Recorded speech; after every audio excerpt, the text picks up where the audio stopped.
एउटै संस्थाभित्र हामी कोभिडको एउटा महाविपत्ति भोग्यौँ 2 वर्ष।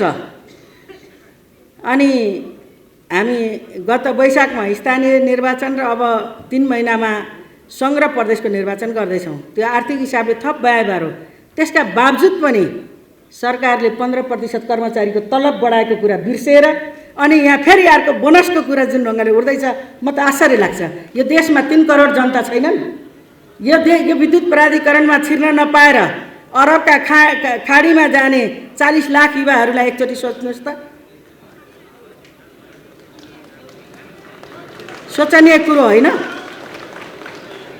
मैले मेरो ठाउँबाट म त्यही 3 करोड र त्यो विदेश अरबको उसमा 50 डिग्री तापक्रममा पसिना बगाउने र कैयौँ चाहिँ सब बनेर देशभित्र फर्किने नागरिकलाई पनि हामीले सम्झिनुपर्छ। त्यसले सरकार कर्मचारीप्रति सकारात्मक छ। प्राधिकरणले अब सवारी साधन खरिद गर्दा विद्युतीय सवारी साधन खरिद गर्ने साथै चार्जिङ स्टेसन निर्माणका लागि विद्युतीय पूर्वाधारहरूको विस्तारलाई तीव्र रूपमा अगाडि बढाउनु पर्दछ। यो कुरा सिङ्गो ऊर्जा जलस्रोत सिँचाइ मन्त्रालयमा पनि हामीले यही कुरो लागू गरेका छौँ। अब खरिद गरिने गाडी विद्युतीय मात्रै हुनुपर्नेछ। प्राधिकरणलाई आजको अवस्थामा ल्याउन राजनीतिक तथा प्रशासनिक नेतृत्व गर्ने सम्पूर्ण अग्रजहरू र नेपाल विद्युत प्राधिकरणका कर्मचारीहरूप्रति आभार व्यक्त गर्न चाहन्छु।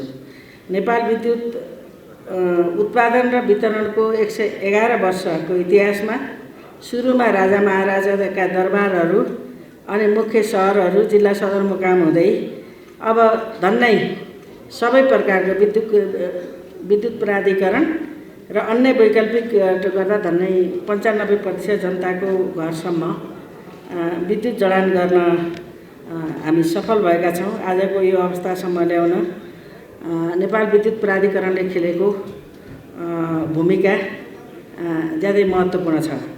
यस अवस्थासम्म आइपुग्दा प्राधिकरणले विभिन्न उतार चढाव भोगेको छ। इतिहासको कुनै समयमा विद्युतीय उपकरणको प्रयोग गर्न जनतालाई सूचना जारी गर्ने गरेको र कर्मचारीलाई बोनस समेत वितरण गरेको प्राधिकरणले केही समय चरम लोड सेडिङ, अत्याधिक चुहावट, कमजोर व्यवस्थापन जस्ता समस्यामा जेलिएर आफ्नो वार्षिकोत्सव समेत खुलेर मनाउन नसक्ने अवस्थाबाट गुज्रेको इतिहास पनि हामीलाई थाहा छ। त्यस्तो अवस्थालाई सुधार गर्दै प्राधिकरणलाई यस अवस्थासम्म ल्याउनुमा आम कर्मचारी, यसको पूर्व राजनीतिक र प्रशासनिक नेतृत्वका साथै धेरैजसो पछिल्लो कालखण्डमा हाम्रो पार्टीबाट नेतृत्व गरिने यो मन्त्रालयका कारणले पार्टीको समेत महत्त्वपूर्ण भूमिका भएको कुरा चाहिँ म स्मरण गर्न चाहन्छु। हाम्रो पार्टीको नेताले नेतृत्व गर्दा समग्र ऊर्जा क्षेत्र साथै प्राधिकरणभित्र नीतिगत सुधार, प्राधिकरणको घाटा अभिलेखन गरी वित्तीय सुरक्षा प्रदान, प्राधिकरण व्यवस्थापन र नेतृत्व परिवर्तन गरी लोड सेडिङलाई पूर्ण रूपमा अन्त्य गर्दै संस्थालाई नाफामा लाने काम भएको कुरा चाहिँ हामी सबैलाई विदितै छ। मैले नेतृत्व सम्हाल्दाको स्थितिमा संस्थाका केही सूचकहरू नकारात्मक रहेको अवस्थालाई मध्यनजर गर्दै क्रमिक रूपमा केही सुधार कार्यहरू गरेँ, जसको सकारात्मक असर यस 37औं वार्षिकोत्सवमा स्पष्ट ढङ्गले देखिएको छ। प्राधिकरण पूर्ण सरकारी स्वामित्व भएको संस्था भएका कारण पनि यसका विशेष सामाजिक उत्तरदायित्व छन्। हाम्रो संविधानले राज्यलाई समाजवाद उन्मुख बनाउने लक्ष्य राख्दै जनतालाई विशेष मौलिक हक र अधिकारको सुनिश्चितता गरेको छ। जनताको आधारभूत आवश्यकता पूरा गर्नु राज्यको दायित्व हो। विद्युत सेवा जनताको आधारभूत आवश्यकता हो। त्यसैले प्राधिकरण अन्य निजी क्षेत्रभन्दा बढी जिम्मेवार बन्नुपर्छ र आफ्नो सेवा र प्रवाहलाई प्रभावकारी, गुणस्तरीय, जनभावनालाई समेट्ने सक्ने र जनतासित जोडिएको संस्था बन्नुपर्दछ। त्यसैले मैले मन्त्रालयको नेतृत्व सम्हाल्ने बित्तिकै मासिक 20 युनिटसम्म खपत गर्ने ग्राहकहरूलाई निःशुल्क विद्युत उपलब्ध गराउने निर्णय गरियो। करिब 25 लाख परिवार लाभान्वित भएर स्वागत गरेको निर्णय केही व्यक्तिहरूले विरोध गरे। उनीहरूको तर्क थियो मन्त्रीको यस निर्णयले अब विद्युत खपत बढाउन भन्दा खपत घटाउन प्रेरित गर्छ।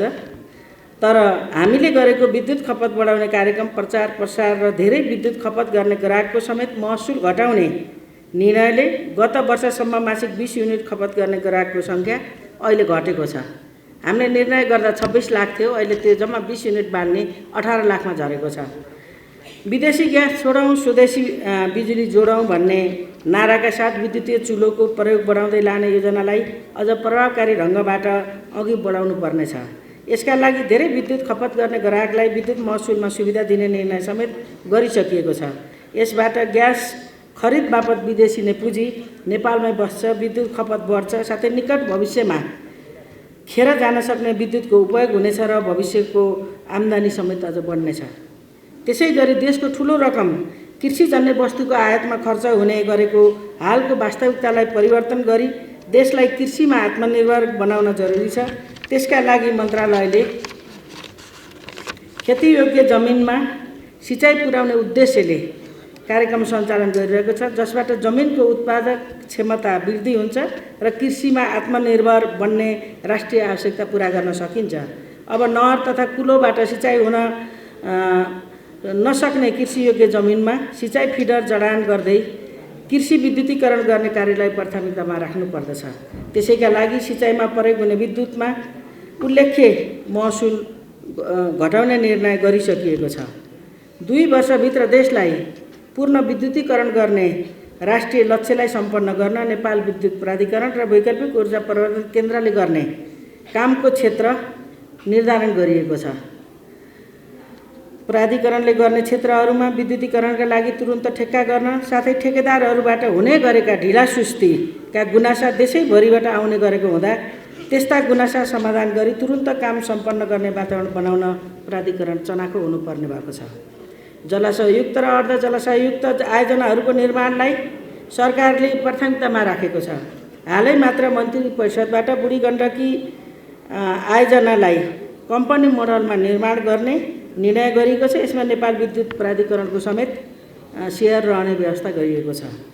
प्राधिकरणको सहायक कम्पनीहरू मार्फत निर्माणाधीन आयोजनाहरू छिट्टै सम्पन्न गर्ने, निर्माण सम्पन्न भएका चिलिमे तामाकोसी कम्पनीलाई थप योजनाहरू निर्माण गर्न दिने योजना रहेको छ। यसले गर्दा विद्युत उत्पादनमा राज्यको भूमिका विस्तार हुनेछ र प्राधिकरण स्रोत सम्पन्न हुनेछ। अघिल्लो वर्ष बढेको विद्युत चुहाटलाई यो वर्ष करिब 2% नियन्त्रण गरी झन्डै 2 अरब आम्दानी थप भएको छ। हामीले वितरणतर्फको चुहाट अझ घटाई अन्तर्राष्ट्रिय मापदण्ड अनुसार कायम गर्न जरुरी छ। यसका लागि वितरण संरचना सुधार गर्नेतर्फ ध्यान दिन जरुरी छ। उक्त लक्ष्य हासिल गर्न ठुलो लगानीको समेत आवश्यकता पर्दछ। वितरण प्रणालीको पूर्वाधारमा गर्ने लगानीले विद्युत खपतलाई वृद्धि गर्न सहज बनाउँदछ। प्राधिकरणले वार्षिक बक्यौता उठाउने विषय पूर्वाधारमा लगानी गर्ने विषयसँग सम्बन्धित छ। गुणस्तर र भरपर्दो विद्युत उपलब्ध गराउने कुरा, विद्युतीय चुलो प्रयोग गर्ने कुरा होस् वा उद्योगहरूले मागे जति विद्युत दिने कुरा होस्, यो सबैका लागि प्रणालीमा सुधार गर्नुपर्दछ र सोको लागि ठुलो लगानीको आवश्यकता पर्दछ। बाँकी बक्यौता उठाउने र प्रणाली सुधार र विस्तारमा लगानी गर्ने कुरा एक अर्कासँग परस्पर सम्बन्धित छन्। त्यसैले के बुझ्न जरुरी छ भने हामीले तिर्ने महसुल हामीले नै प्रयोग गर्ने गुणस्तरीय विद्युत सेवाका लागि हो। तसर्थ सम्पूर्ण सेवाग्राही, उद्योग व्यवसायी साथै सरकारी निकायहरूमा समयमा नै विद्युत महसुल र बाँकी बक्यौता तिर्नका लागि विशेष अनुरोध गर्दछु। प्रसारण लाइनको निर्माण समयमा सम्पन्न हुन नसक्दा निजी प्रवर्धक र प्राधिकरणलाई ठुलो क्षति भएको छ। यसबाट ठुलो लगानी गरेर जलविद्युत आयोजना सम्पन्न गरेका निजी क्षेत्र, लगानी गर्ने ब्याङ्क, सर्वसाधारणको ठुलो क्षति भोग्नु परेको छ। यो समस्यालाई समाधान गर्न सबै पक्ष गम्भीर ढङ्गले लाग्न जरुरी छ। प्रसारण लाइन निर्माण, वितरण प्रणालीको विस्तार साथै चुहाट नियन्त्रणका लागि जनचेतना बढाउन स्थानीय तहहरूसँग साझेदारी गर्न समेत आवश्यक छ।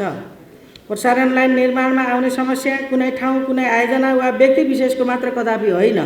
यसलाई राष्ट्रिय चासोको विषय बनाइनु पर्दछ। वन क्षेत्रको प्रयोग गर्ने विषय होस् वा निजी जमिनको प्रयोग गर्ने विषय होस्, यसलाई समग्रमा समाधान गर्ने गरी नीति निर्माण गर्न जरुरी छ। मन्त्रालयले यसतर्फ विशेष ढङ्गले गम्भीर भएर लागेको छ। आउने पिँढीलाई अँध्यारो राख्ने कि उज्यालो भविष्य दिएर जाने भन्ने गम्भीर प्रश्न हाम्रो पुस्तालाई सदैव रहिरहनेछ। एउटा आयोजना सम्पन्न हुन 5-6 वर्ष लाग्छ। तसर्थ हाम्रो पुस्ताले गुणस्तरीय सेवा प्राप्त गर्न, आउने पिँढीलाई उज्यालो भविष्य दिन विकासका कार्यमा राजनीति गर्ने होइन, सबै इमान्दार भएर एकजुट हुन जरुरी छ। देशको विकासका लागि ऊर्जा क्षेत्रको विकास अनिवार्य छ। देश विकास गर्नका लागि ऊर्जा क्षेत्रको पूर्वाधार पर्याप्त र मजबुत हुन जरुरी छ। तसर्थ विद्युत क्षेत्रको मजबुती हाम्रो दायित्व बन्न पुगेको हो। अघिल्लो आर्थिक वर्षमा अहिलेसम्मकै धेरै 735 मेगावाट विद्युत राष्ट्रिय प्रणालीमा जोडियो। यस वर्ष पनि सोही हाराहारीमा विद्युत प्रणाली जोडिने प्रक्षेपण गरिएको छ। उत्पादन बढ्दै जाँदा आगामी दिनमा वर्षायामको विद्युत खेर जान सक्ने अवस्थालाई मध्यनजर गरी आन्तरिक खपत बढाउने कार्ययोजनालाई प्रभावकारी रूपमा कार्यान्वयन गर्नुपर्नेछ। हामीले विद्युत खपत वृद्धि गर्ने नीति तथा कार्यक्रम पनि सँगै अगाडि बढाएका छौँ, जसले गर्दा यो वर्ष मात्रै उल्लेख्य मात्रामा विद्युत माग बढेको छ। आन्तरिक खपत बढाउन, विद्युतीय चुल्होको प्रयोग बढाउने, विद्युतीय सवारी साधनको प्रयोग गर्ने, उद्योग कल कारखानाको विकास तथा विस्तार गर्ने लगायतका विद्युत खपत वृद्धि गर्ने कुरालाई सरकारले नै प्राथमिकता दिई सम्बन्धित मन्त्रालय निकाय मार्फत विभिन्न कार्यक्रमहरू ल्याइरहेको छ। प्राधिकरणले अब सवारी साधन खरिद गर्दा विद्युतीय सवारी साधन खरिद गर्ने साथै चार्जिङ स्टेसन निर्माणका लागि विद्युतीय पूर्वाधारहरूको विस्तारलाई तीव्र रूपमा अगाडि बढाउनु पर्दछ। यो कुरा सिङ्गो ऊर्जा जलस्रोत सिँचाइ मन्त्रालयमा पनि हामीले यही कुरो लागू गरेका छौँ। अब खरिद गरिने गाडी विद्युतीय मात्रै हुनुपर्नेछ। फिल्डमा चाहिँ अहिलेका पेट्रोलियम यहाँ उपत्यकामा चढ्ने विद्युतीय गाडीहरू पठाइदिँदा पुग्छ। विद्युत उत्पादन र खपतको सन्तुलन मिलाउनका लागि वर्षायाम र सुक्खायामको लागि फरक विद्युत महसुल कायम गरिएको छ। यसलाई अझ विस्तार र प्रभावकारी रूपमा अगाडि बढाउन गारस्थित तर्फका ग्राहकहरूले समेत टिओडी ट्यारिफको सुविधा पाउने व्यवस्था मिलाउन स्मार्ट मिटर जडान गर्ने कार्यलाई विस्तार गरिनेछ। नेपालले विभिन्न अन्तर्राष्ट्रिय फोरम र COP26 मा गरेको कार्बन शून्य प्रतिबद्धतालाई पुरा गर्न साथै ऊर्जा सुरक्षा र ग्रिन फ्युचरको लागि नेपालको जलविद्युत अत्यन्त महत्त्वपूर्ण रहेको छ। हाम्रो जलविद्युत आयोजनाहरूले ग्रिन रोजगारी सिर्जना गर्ने, उत्पादित विद्युतबाट ग्रिन हाइड्रोजन उत्पादन गर्न सक्ने साथै सिङ्गो नेपाललाई कार्बन न्युट्रल बनाउन मद्दत गर्नेछ। नेपालको जलविद्युत प्रयोग गरी भविष्यमा प्रचुर सम्भावना बोकेको ग्रिन हाइड्रोजनको उत्पादन र व्यापारलाई मध्यनजर गर्दै ग्रिन हाइड्रोजनको उत्पादन र यसको प्रयोगबाट युरिया मल बनाउने कार्यका लागि मन्त्रालयले विभिन्न तहबाट अध्ययनको काम अगाडि बढाएको छ र पाइलट योजनाको रूपमा अगाडि बढाउने गरेर तयारी गरेको कुरा पनि म यहाँलाई जानकारी गराउन चाहन्छु। यसका लागि प्राधिकरण र काठमाडौँ विश्वविद्यालय साथै प्राधिकरण र ग्लोबल ग्रिन ग्रोथ इन्स्टिच्युटका बीचमा समझदारी समेत गरिएको छ र मन्त्रालयले छुट्टै कार्यदल बनाएर एउटा रिपोर्ट लिएर अब पाइलट प्लान्टको रूपमा अगाडि बढ्ने भन्ने सोच पनि हामीले अगाडि बढाएका छौँ। विद्युतको प्रयोग गरी हाइड्रोजन उत्पादन गर्ने कार्य अघि बढाइनेछ। साथै हामीले उपयोग गरी बढी हुने विद्युत भारत, बङ्गलादेश लगायतका मुलुकमा निर्यात गर्ने नीति समेत सरकारको रहेको छ। यसका लागि गत वर्षदेखि नै हामीलाई आन्तरिक खपत भई बढी भएको विद्युत भारतीय प्रतिस्पर्धी बजारमा निर्यात सुरु गरिसकिएको छ। भारतले करिब 365 मेगावाट दोहोरिने भयो विद्युत भारतीय एक्सचेन्ज बजारमा निर्यात गर्न सक्ने गरी स्वीकृति प्रदान गरेको छ। सो बराबरको विद्युत निर्यात गरी विदेशी मुद्रा आर्जन भइराखेको छ। यसबाट प्राधिकरणले आफ्नो आम्दानी थप गर्न सफल भएको छ भने केही हदसम्म देशको व्यापार सन्तुलनलाई समेत मद्दत गर्न सकारात्मक ढङ्गले मद्दत गर्न सकेको छ। थप आयोजनाहरूको विद्युत निर्यात स्वीकृति प्राप्त गर्न आवश्यक पहल भइरहेको छ भने सो सहजताका लागि राजनीतिक र कूटनीतिक प्रयास जारी राखिएको छ। अन्तर्देशीय विद्युत व्यापारको लागि पर्याप्त प्रसारण लाइन र प्रसारणमा खुला पहुँच हुन जरुरी छ। पहिलो नेपाल भारत 400 केबी अन्तर्देशीय प्रसारण लाइन ढल्केबार मुजफ्फरपुर सञ्चालनमा आइसकेको छ र त्यसको पूर्ण क्षमतामा अघि बढाउन अझ बाँकी छ। दोस्रो अन्तर्देशीय न्यू बुटोल गोरखपुर प्रसारण लाइन यसै आर्थिक वर्षबाट सुरु हुन जाँदैछ। यी प्रसारण लाइनसँगै नेपाल भारत ऊर्जा सचिव सहसचिव स्तरीय बैठकहरू मार्फत अध्ययन भइसकेका थप अन्तर्देशीय प्रसारण लाइनहरू लम्की बरेली दुहबी पूर्णिया प्रसारण लाइनको सम्भाव्यता अध्ययन सम्पन्न गरी निर्माण सुरु गरिनेछ। साथै रातामाटी केरुङ प्रसारण लाइनको निर्माणको लागि नेपाल चीन बीच MOU सम्पन्न भइसकेको छ। नेपालको जलविद्युत विकासमा पुर्याएको योगदानको लागि निजी क्षेत्रलाई मैले धन्यवाद दिन चाहन्छु। निजी क्षेत्रले निर्माण गरेका र गर्दै गरेका विद्युत आयोजनाहरूले भोग्नु परेका समस्याको बारेमा समेत सरकार गम्भीर छ। सरकार विद्युत उत्पादनको क्षेत्रमा निजी क्षेत्रसँग सहकार्य गर्दै अगाडि बढेको छ र अझै पनि बढ्ने नीति अङ्गीकार गरेको छ। प्राधिकरणले विद्युत खरिद सम्झौता गरेका करिब 3200 मेगावाटका जलविद्युत आयोजनाहरू निर्माणाधीन अवस्थामा छन् भने करिब 1600 मेगावाट बराबरका आयोजना टेकर पेको प्रावधानमै पिपिए हुँदा पनि निर्माणमा नगई खोला नदी ओगटेर बस्ने प्रवृत्तिलाई निश्चित गरी वास्तविक प्रवर्धकहरूलाई प्रोत्साहन गर्नेतर्फ हामीले कदम चाल्नुपर्ने भएको छ। विगत केही समयदेखि रोकिएको विद्युत खरिद बिक्री सम्झौता अघि बढाइएको छ। ऊर्जा सम्मिश्रणको अनुपात अनुसार बाँकी रहेको कोटा भित्रका पिआरओआर आयोजनाको पिपिए अघि बढाइएको छ। साथै पुरानो ऊर्जा सम्मिश्रणको अनुपातलाई मन्त्री परिषदको बैठकबाट परिवर्तन समेत गरिसकिएको छ। विगतको कुनै एउटा सन्दर्भमा निर्धारण गरिएको ऊर्जा सम्मिश्रणको लाई नै अन्तिम मानि त्यसैमा सीमित भएर बस्दा राष्ट्रको प्राकृतिक स्रोतको अधिकतम उपयोग गर्न नसकिने र नदीमा पानी त्यसै खेर जाने अवस्था समेत आउन सक्ने खतरा देखिन्छ। विद्युत विकास विभागबाट सर्वेक्षण र उत्पादन अनुमति पत्र जारी गरिएको र अनुमति पत्रको प्रक्रियामा रहेको करिब 30,000 मेगावाट बराबरका आयोजनाहरू छन्। अहिलेको व्यवस्था अनुसार सबैलाई Q40 डिजाइन क्राइटेरियामा निर्माण गर्ने हो भने हामी अब धेरै जलविद्युत निर्माण गर्न सक्ने स्थिति देखिँदैन। तसर्थ जलस्रोतको अधिकतम उपयोग गरी विद्युत उत्पादन गर्न विद्यमान Q40 डिजाइन क्राइटेरियामा पुनरावलोकन गरी जलस्रोतको अधिकतम उपयोग हुने गरी जलविद्युत आयोजना विकास गर्ने व्यवस्था लाइसेन्स र पिपिएमा मिलाउन मन्त्रालयले आवश्यक निर्णय गरिसकेको छ। छिटोभन्दा छिटो प्राधिकरण सञ्चालक समितिबाट उक्त निर्णय अनुमोदन गरी रन अफ द रिभर आयोजनाको पिपिए सुचारू गरिनेछ। आज पिपिए हुने आयोजनाहरू आउन पनि 4-5 वर्ष लाग्ने भएकोले विद्युत विकासमा गति अवरुद्ध हुनु हुँदैन भन्नेमा चाहिँ मन्त्रालय सचेत छ। समग्र ऊर्जा क्षेत्रको नियमनकारी भूमिका भएको विद्युत नियमन आयोगले गर्नुपर्ने धेरै कामहरू हुन बाँकी छन्। आयोगले तयार गर्नुपर्ने नीति, कार्यविधि, ग्रिड कोड, व्हिलिङ चार्ट निर्धारण लगायतका कार्यहरू हुन सकेका छैनन्। आयोगमा सहमति स्वीकृतिका लागि पुगेका कामहरूलाई छिटो टुङ्ग्याउने साथै आफ्नो नियमनकारी भूमिकालाई जिम्मेवार ढङ्गबाट निर्वाह गर्दै आयोगले सेवा प्रदायकलाई सेवा गराइप्रति जिम्मेवार बन्न लाग्नेछ भन्ने मैले विश्वास लिएको छु। प्राधिकरणले ग्राहकहरूलाई गुणस्तरीय विद्युत सेवा उपलब्ध गराउने धेरै मेहनत गर्नुपर्नेछ। गुनासो तत्काल संशोधन गर्ने, वितरण संरचनाको स्तर उन्नति एवं विस्तार, प्रविधिको प्रयोग गर्दै अटोमेसनमा जाने, स्मार्ट मिटर जडान कार्यलाई देशभर विस्तार गर्ने कार्यलाई तीव्रताका साथ अगाडि बढाउन जरुरी छ। आधुनिक प्रविधिको प्रयोग गर्दै गुणस्तरीय विद्युत सेवा, खर्च कटौती र ग्राहकलाई सुविधा दिने कुरामा प्राधिकरणले विशेष ध्यान दिन जरुरी छ।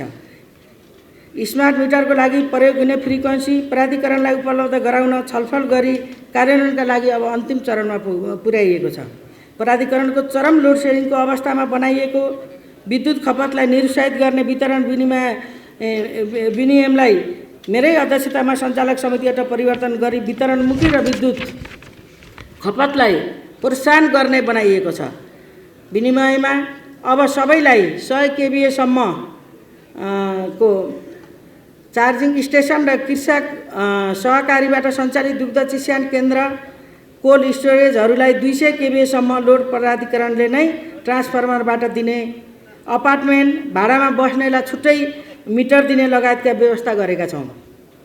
विगतमा भन्दा प्राधिकरणले प्रवाह गर्ने सेवामा उल्लेख्य सुधार आएको छ, तर हामीले राखेका लक्ष्य हासिल गर्न हाम्रो सेवालाई अझै परिष्कृत र प्रभावकारी बनाउन भने जरुरी छ।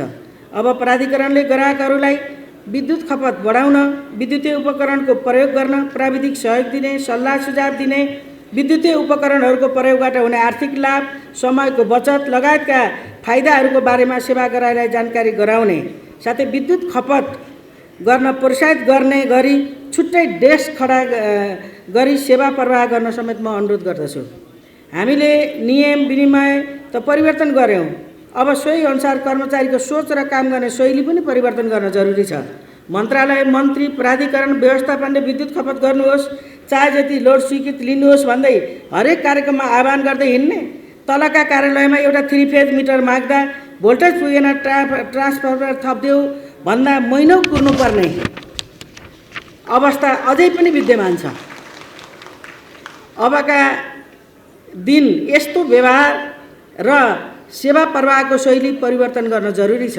त्यस्तो गुनासो आउने र मन्त्रालय संस्थाको नीति विपरीत काम गर्ने कर्मचारी शाखा प्रमुखलाई कारबाहीको दायरामा ल्याउन पनि व्यवस्थापनलाई म निर्देशन दिन चाहन्छु।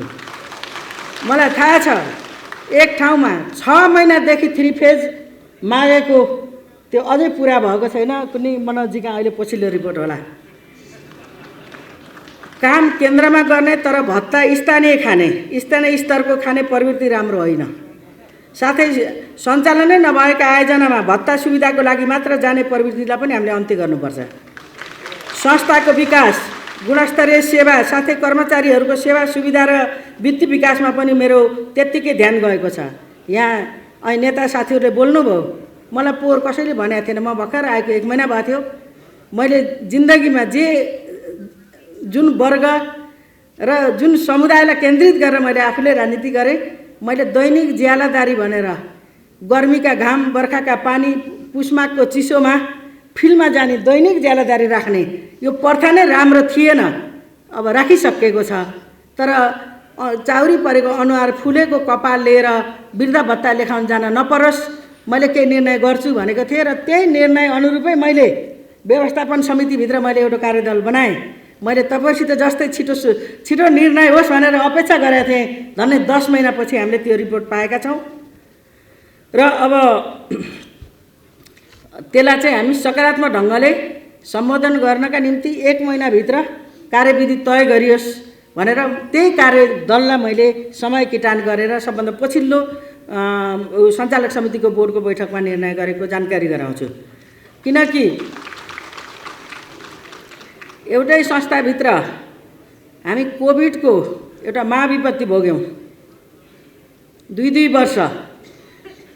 अनि हामी गत वैशाखमा स्थानीय निर्वाचन र अब 3 महिनामा सङ्घ र प्रदेशको निर्वाचन गर्दैछौँ। त्यो आर्थिक हिसाबले थप व्ययभार हो।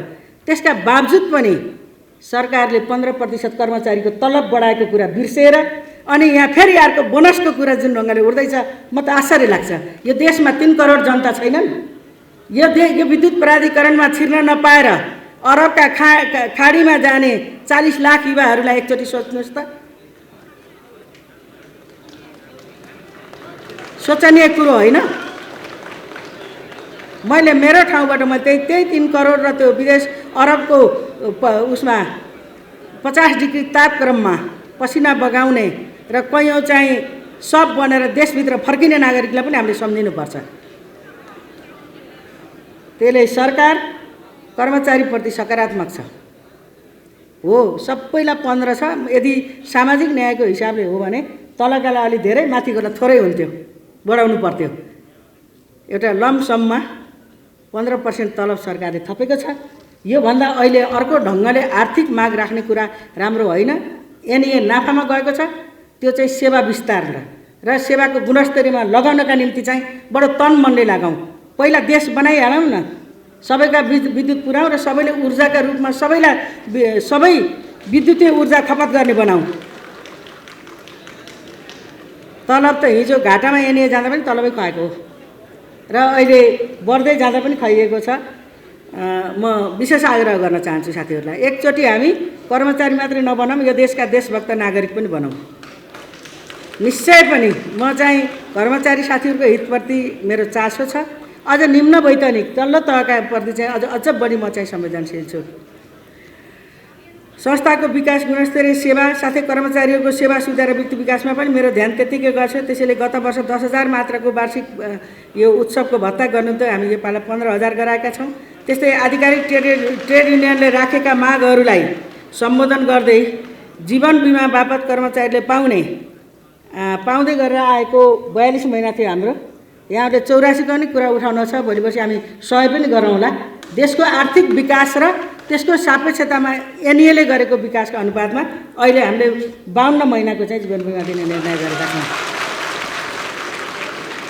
यसबाट कर्मचारीलाई काम गर्न थप प्रोत्साहन मिल्नेछ भन्ने विश्वास मैले लिएको छु। आगामी दिनमा समेत समय सापेक्ष कर्मचारीको सेवा सुविधा र वृत्ति विकास गर्दै लगिनेछ। प्राविधिक सेवा दिने ज्यालामा काम गर्ने कर्मचारी जसले सबैभन्दा बढी जोखिमको काम गर्नुहुन्छ, उहाँहरूको पेसागत सुरक्षा र सेवा सुविधाको सन्दर्भमा पनि हामी केही निर्णय गरेका छौँ। मैले अघिल्लो वार्षिकोत्सवमा घोषणा गरे जस्तै उहाँहरूलाई आधारभूत ढङ्गले चाहिँ यस्ता कर्मचारीलाई पेशागत सुरक्षाको ग्यारेन्टी गर्दै मास्टर रोलमा काम गर्ने कर्मचारीलाई मासिक ज्यालादारीको कर्मचारी बनाउने निर्णय हाम्रो बोर्डले गरिसकेको छ। ऐनले नै सबै कामदारको सामाजिक सुरक्षाको प्रत्याभूति गरिसकेको सन्दर्भमा प्राधिकरणका ज्यालादारी कर्मचारीको समेत सम्बन्धित कर्मचारी र प्राधिकरणको तर्फबाट संयुक्त योगदान गर्ने गरी आर्थिक कोष र सुविधा दिने व्यवस्था गरिएको छ। 1 महिनाभित्र कार्यविधि पुरा हुनेछ। आश्चर्य लाग्दो त के छ भने दैनिक ज्यालादारी भन्नेको छ, 4 तहमा पनि साथीहरूले दैनिक ज्यालादारी राख्नुभएको छ कार्यालय प्रमुखहरूले, र कतिपय ठाउँमा त ज्यालादारी कर्मचारीको स्वरूप पनि भन्ने सुनिएको छ। अब यो विकृति पनि हामीले अन्त गर्नुपर्छ।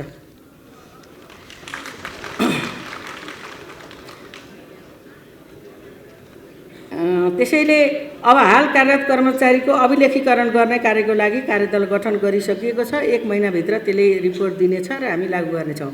सुशासन, भ्रष्टाचार विरुद्ध शून्य सहनशीलता र चेन अफ कमान्डलाई मैले सधैँ प्राथमिकतामा राख्ने गरेको छु। अनियमितता, ढिलासुस्ती, भ्रष्टाचार कहीँ कसैले पनि नगर्नुहोस्। यदि कहीँ कतै कोही पनि यस्ता गतिविधिमा संलग्न भेटिएमा कठोर कदम चालिनेछ। मन्त्रालयको नीति उद्देश्य अनुसारको परिणाम दिनका लागि संस्थाले गर्ने निर्णयमा मेरो कहिले पनि हस्तक्षेप रहने छैन र मैले गर्ने छैन। साथै व्यवस्थापनलाई right man in right place, कार्य सम्पादन र कार्यक्षमताका आधारमा पुरस्कार र दण्डको व्यवस्थालाई कार्यान्वयन गर्न र कुनै पनि गुनासो नआउने गरी काम गर्न समेत म निर्देशन दिन चाहन्छु। पहिले विद्युत उज्यालोको लागि, अबको विद्युत देशको समृद्धिको लागि भन्ने मान्यताका साथ हामीले उज्यालो नेपाल, उज्यालो भविष्य कार्यक्रम सञ्चालन गर्दै ऊर्जा क्षेत्रलाई देश विकासको पहिलो प्राथमिकतामा राख्ने गरी नीति बनाउन जरुरी छ। प्राधिकरणको प्रगतिमा देशको उज्जवल भविष्य समेत जोडिएको छ। त्यसैले यो संस्थाले जनतालाई गुणस्तरीय सेवा दिन, कम लागतमा आयोजनाहरू निर्माण गरी विद्युतको मूल्य नियन्त्रण गर्न, औद्योगिक विकासको लागि पर्याप्त गुणस्तरीय विद्युत उपलब्ध गराउन आफूलाई अब्बल साबित गर्नु आजको प्रमुख जिम्मेवारी हो। यस समयमा अब हामी लोड सेडिङ मुक्त गऱ्यौँ, सबै जनतालाई विद्युत दिँदैछौँ। अब अहिलेका निम्ति चाहिँ एकदमै ठुलो चुनौती हो समयको व्यवस्थापन गर्ने कुरा। कुनै पनि आयोजना समयभित्र बन्नुपर्छ। जब समयमा पुरा गर्न सक्दिनौँ, लागत महँगो हुन्छ र हामीले जनतालाई सस्तो बिजुली दिन सक्दिनौँ। त्यसैले यो तर्फ विशेष ढङ्गले सबै तहका साथीहरूले, मुख्यतः व्यवस्थापनले यसमा नेतृत्वदायी भूमिका खेल्नेछ भन्ने मलाई विश्वास छ। यस उद्देश्य प्राप्तिमा प्राधिकरणले सफलता हासिल गर्नेछ भन्ने कुरामा मलाई पुरा विश्वास छ र म अन्तमा यो 37औं वार्षिक उत्सवको उपलक्ष्यमा पुनः सबैलाई हार्दिक बधाई र प्रगतिको शुभकामना भन्न चाहन्छु। धन्यवाद।